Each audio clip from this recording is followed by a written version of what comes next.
We're back on Boston Has Entered the Chat. We now have our guy, Andy Brickley, joining us. You always catch Andy Brick in the booth with Judd Surratt all season long with the Bruins. Brick, Marco Sturm, the next head coach for the Boston Bruins, officially announced. What do you think of Sturm being the next guy to lead this franchise? Yeah, I've been waiting for the official announcement for the last several days. I know a number of outlets were reporting that this was a done deal, so I guess it was just a matter of time.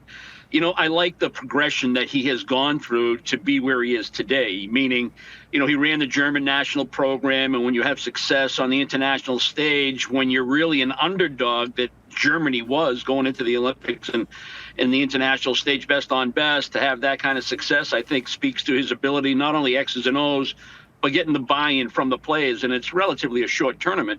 So I think that's good news. And then I think to be an assistant coach at the National Hockey League level for several years, and then that progression to be a head coach in the American Hockey League for 3 or 4 more years, I think he's on the right track. And I think if we all remember Marco, when he played for the Bruins, quality guy, stand-up guy, played the game the right way, was a student of the game. So I think he checks a lot of boxes when you're talking about hiring the next Bruins head coach. Brick, the first thing you said is how I felt. We've all been waiting for this to be officially announced. Yeah. You know, what took so long? Not so much even the announcement, but just a process. Do you think it was just the Bruins doing their due diligence? Because I thought they would have named this a week or 2 ago, Brick.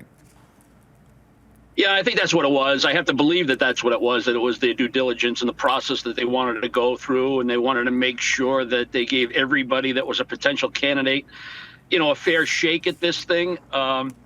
I immediately think about Joe Sacco, and I hope that they were really upfront with Joe that even if he was in the mix, if he's not going to be the next head coach, give him that opportunity, because there were a number of vacancies in the league. And if Joe was going to look to make a move, I hope he had that opportunity to interview for jobs that have now since been filled. Right. That being said, I do think it was just the process that the Bruins wanted to go through. I have to give them that much credit. You know, this is a huge, I heard you guys talking earlier, this is a huge off season for the Bruins management team. They have to make the right decisions. They have to identify players across the league that they need to go either acquire through free agency or through trade. They got a hit on their draft pick. They got the 7th overall pick. You can't miss there. They do have a ton of draft capital, which puts them in the trade market if you want to trade for established players. So I think the most important thing, though, if I can expand on that just a little bit, they need young players to develop and become impactful NHL players on a nightly basis in order to round out this roster if they're going to be right back into that contending category. Yeah, that's what points to what you say, the substantial experience he has, head coach of the Ontario Reign of the AHL. Brick, I want to ask you, as a guy that played 4 years in Boston and now lives here, you're part of the fabric of the sport here. You're an institution. We love you, Brick. We love you. That's a short way to put it. Marco Sturm played 5 seasons for the Bruins. How valuable is that experience of being a guy that played here, and not just to relate to the players, but also to be in that seat, in that offense, have that job leading the Boston Bruins? Well, I think it's important, but I think it's more important the type of player that he was and how he dealt with the pressures of playing in Boston, the expectation, and to deal with the media. And I think he handled it extremely well when he was here as a player. You know, they weren't the best of years when he first got here. Winning was tough to come by, but then they grew as a team. They grew as a group. They got back to what it meant to be a Boston Bruin, and I think Marco had a lot to do with that in his own way. And I think that he's a lifer when it comes to hockey, and I mean that in a very positive way. That's a compliment, because I think he loves the game, and I think for him to be back affiliated with the Boston Bruins, where he had some level of success. Of course, he came over in the Hughes Thornton trade, and you all have opinions on whether that was a good trade or not.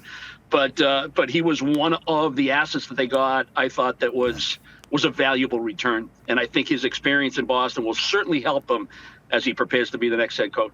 Brick, and hearing you talk about the offseason, it kind of made me think of, yes, the last few seasons around here have been disappointing. However, I mean, if I'm a free agent, I would love the idea of being a part of maybe like the new look Bruins. Is that fair to, I know there's still some stars here, but it's like, if I was a free agent, the history of this franchise, the opportunity that I have to come into sort of a new world here, I would love that in terms of, you know, the team pitching me. Do you think that's sort of an advantage? I know a lot of fans are down right now because of the disappointment, But at the same time, the future feels exciting to me, Brick, right? For the last 20 years, the culture of the Boston Bruins has been the envy of the National Hockey League. Yeah. It's taken a hit. It's taken a hit over the last 12 months or so. Yeah. And that's why, again, it's a big off season to reestablish what it means to be a Boston Bruin and to be in that room. But I think it is a destination city. It should be if you're a free agent. You want to come to an original six. You want to come to Boston. Hey, over the last decade that Donnie Sweeney's been the GM, they've done a lot of winning during the regular season. Yeah. You know, our disappointments have been the postseason when they've had very good hockey teams. And that's the hard part to handle because you expected such deep playoff runs and didn't get them consistently enough. But if you wanted to be a National Hockey League player and play for Original Six team and wear the black and gold, man, how could you say no to that? You know, and the Bruins will spend. They'll spend to the cap. The problem is they need to identify the right players, the right types of players in order to get this retool going in the right direction. Mm-hmm. And you point out the identity. And you point out how Marco Sturm was as a player. What do you think the identity of this team will be? They have the pillars, they have the vets, the guys that are here long term, and they have a lot of young guys as well that will be contributors at the NHL level. You know, you look at guys like David Pastrnak and Charlie McAvoy and Jeremy Swayman, right? The three pillars that this team is going to be founded on unless one of them gets moved in a deal. And you don't want to waste any of their career years on a 5-year plan. So if you're going to get this thing turned right around and get right back into the competitive balance of the National Hockey League and compete for a division championship and make the postseason, you know, when you identify those players got to want to come here and be part of the solution. You know, they went out and spent last year, and when anybody that signs on July 1st at noontime, they're going to get more years and more money than they deserve. Correct? Right. it's just the price of business. That's the way it gets done. Yep. And both those players that they signed, you know, Zadorov and Lindholm, they didn't live up to expectations, their own expectations. That's I right. expect them to be closer to what we expect this year, improvement, and be part of the solution. You know, we're talking about that culture. They need to be a big part of it. And anybody else that trade for or sign has to be part of that new culture, but with the same traits and the same, here's how we want to play the game. Here's how we operate our room. Here's how we make each other accountable. And I think once they have that and they rebuild that internal locker room and that togetherness and check your ego at the door, then they have an opportunity to do the right things. Okay, we're all talking about culture, and I get it. Let's say they get that right, Brick. Let's spin this forward. What does it look like on the ice? Because I'm hearing brand, I'm hearing history. You know, all these things are important, culture.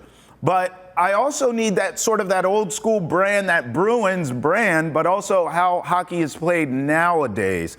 What will that look like on the ice to you? What? Give me a vision of what you want this Bruins team to look like to compete for cups schematically as it comes to the team on the ice. Here's what I believe. I believe in goaltending, team defense, and strength down the middle. I think those are three most important things of all championship teams. Mm-hmm. Then you start getting into your depth of your roster. But you need that strength down the middle, particularly the way the Bruins have always defended. You know, they don't play man-on-man. They play a hybrid in the defensive zone. They really rely on quality center play to help out their defense. You know, you could have 2 stud defensemen and 4 other guys, but if you have 4 strong centers, you're going to defend really, really well. Okay. Those centers will help out the D. You'll deny, you'll own the middle of the ice, you'll get quick, exits out of the defensive zone. All the stuff that wasn't there consistently enough last year for Boston. So I need that strong center ice play. Now, when you look at the center position, I brought up Lindholm. He needs to be the player that they expected him to be. And where do you go from there? Is Middlestat going to be one of your 4 centermen? Is Fraser Minten going to be a guy that's going to be a regular? We talked about young guys having to pop a little bit and become solid NHL players. Who's going to play with David Pastrnak in the middle? You need to have that strong center ice play. And, of course, you need your top 2 defensemen to be healthy and productive players. I need McAvoy to mature into the leader that he should be, that he hasn't become yet. I need Lindholm to be healthy and be that, that second layer of great defense that you have. I'd like the Bruins to go out and get a top guy. Zadorov wants to be that guy. I'll put him in my top 4, but I'm looking for a big 3. I think the trade of Carlo hurt Boston in that regard because they didn't have enough depth on the blue line. Right. But they do need center ice play, and they need to add to their top 6, okay?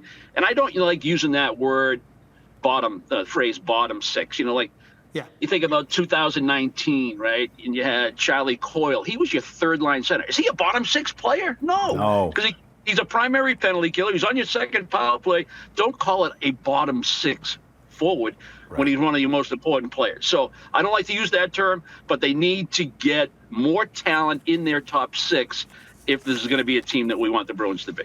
Yeah, now as you see, as the NHL Stanley Cup playoffs are laying out, it's now about top nines, to your point. Yeah, it is. It's not about top six, bottom six. It's who is top nine, who is deep. You're right. And to your point, Brick, I'm not going to put this pressure on him, but we'll see what Sturm can get out of a Mason Lariah, a guy that shows flashes, make it consistent. Matty Patra, we saw the flash, got injured. Can he make a step forward? And we'll see what they do with the 7th overall pick, what the age will be, what the timeline look like for him to get to the level. But that's where Sturm has a playing experience to relate to their stars and has an AHL experience to know how to talk to, relate, communicate, and get the most out of these young guys, Brick.